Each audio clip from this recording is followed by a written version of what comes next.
Fresh Epstein files just exploded. Former Secretary of State Hillary Clinton ran interference on a top-tier paedophile cover-up.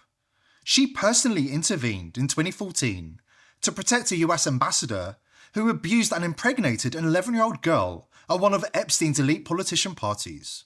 High-level espionage, treason, murdered investigators and judges. This isn't fiction.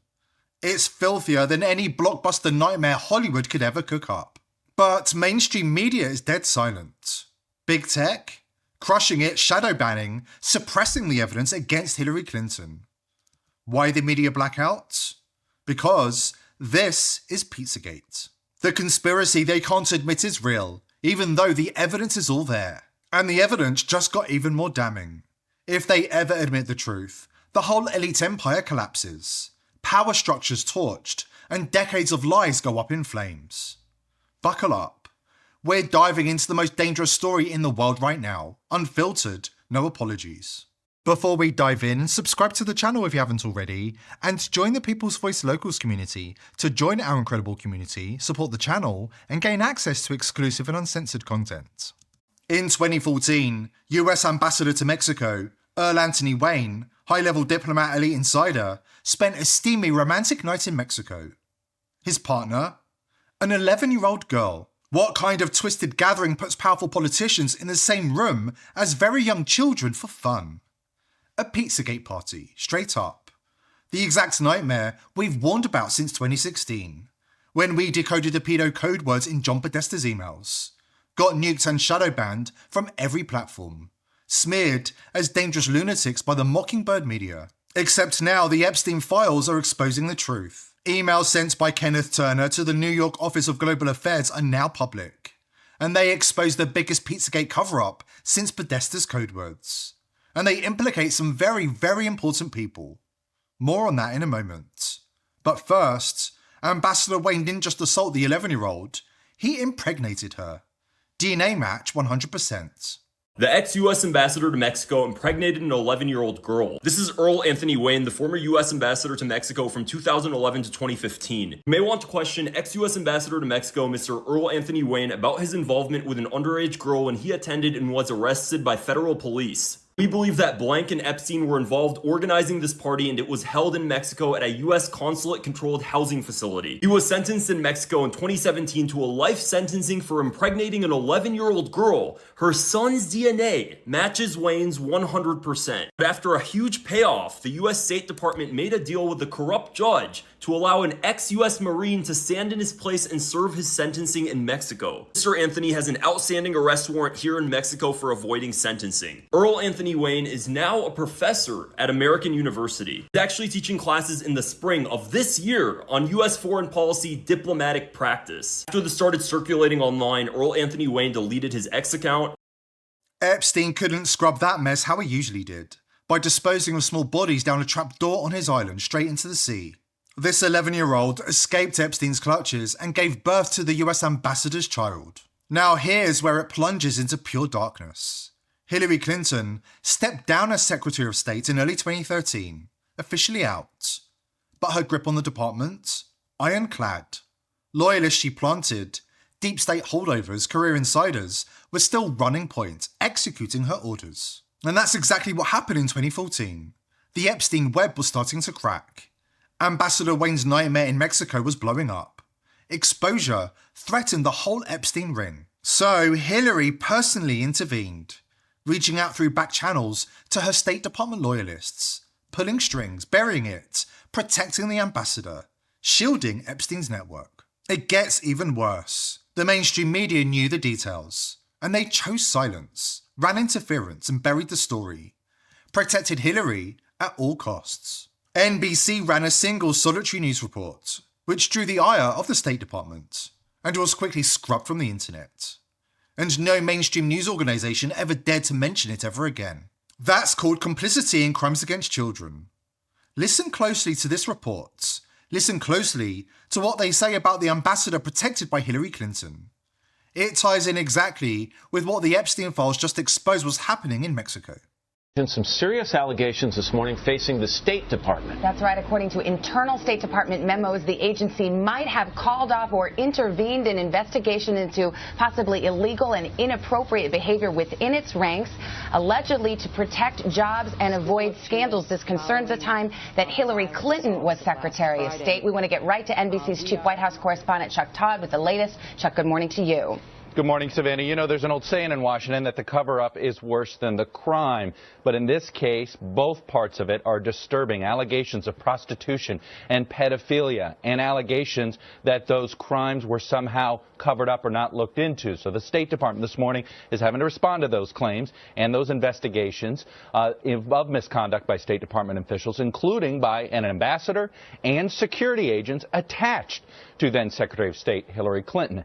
And the allegations are that these investigations were whitewashed, quashed altogether, and that those orders came from high up. This isn't ancient history. This is the elite playbook exposed.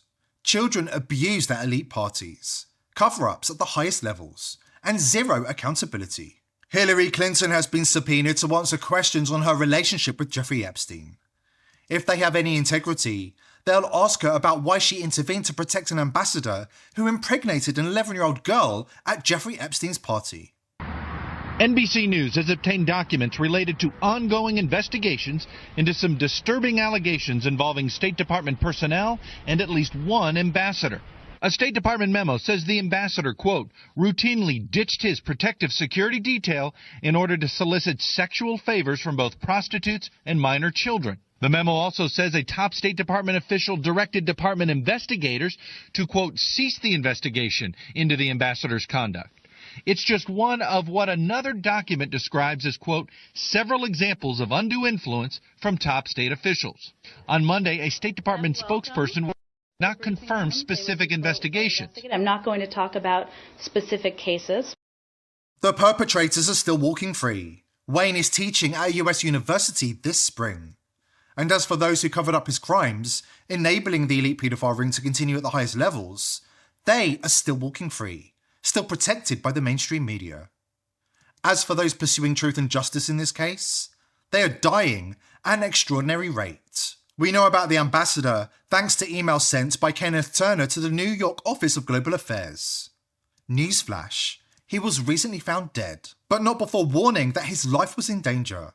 Turner had been investigating this case for more than 10 years, in collaboration with the Mexican presidency, and they found tens of thousands of compromising photos and videos, many featuring Jeffrey Epstein.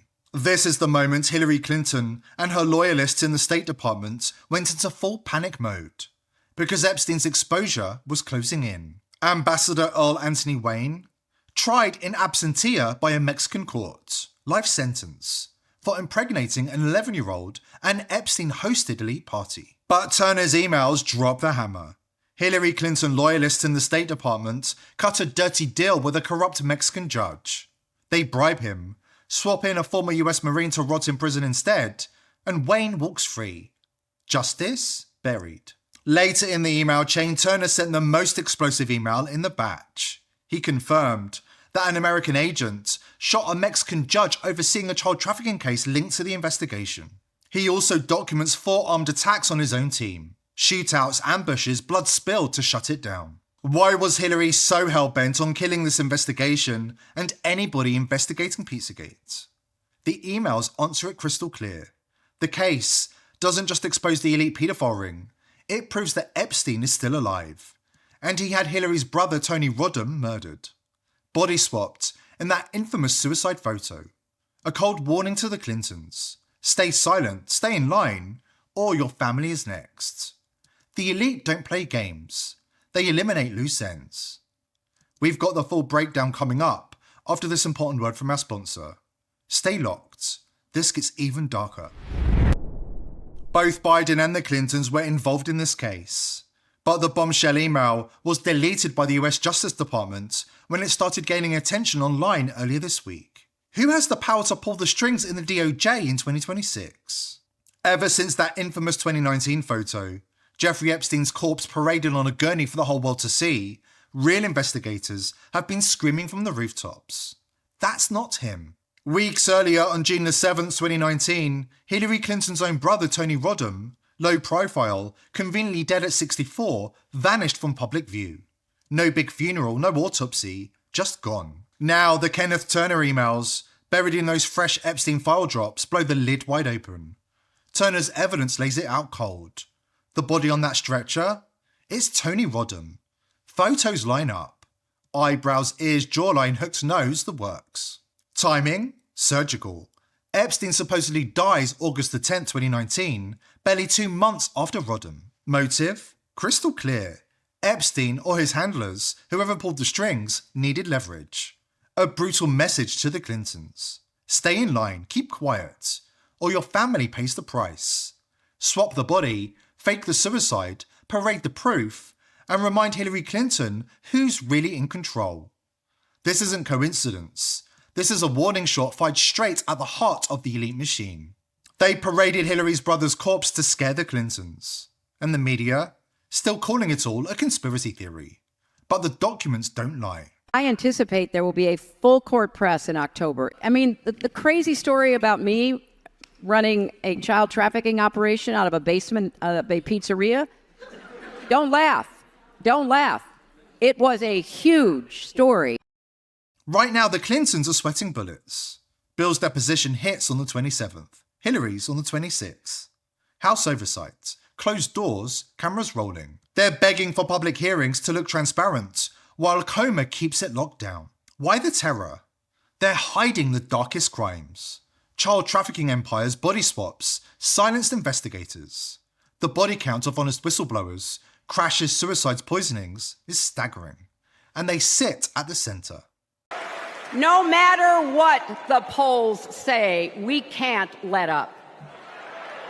We can't get driven down crazy conspiracy rabbit holes. The Clintons aren't just scared of subpoenas. They're in mortal fear for their lives.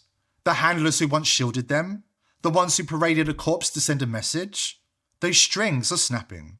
One slip in that room, one more leaked file, and the protection vanishes.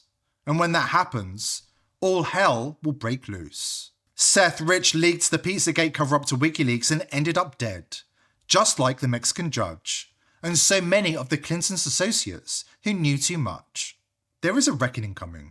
A lot of people don't realize that the whole Pizzagate thing did not start with a pizza parlor, and it didn't even start with Hillary Clinton's emails being about pedophilia or anything satanic or anything like that.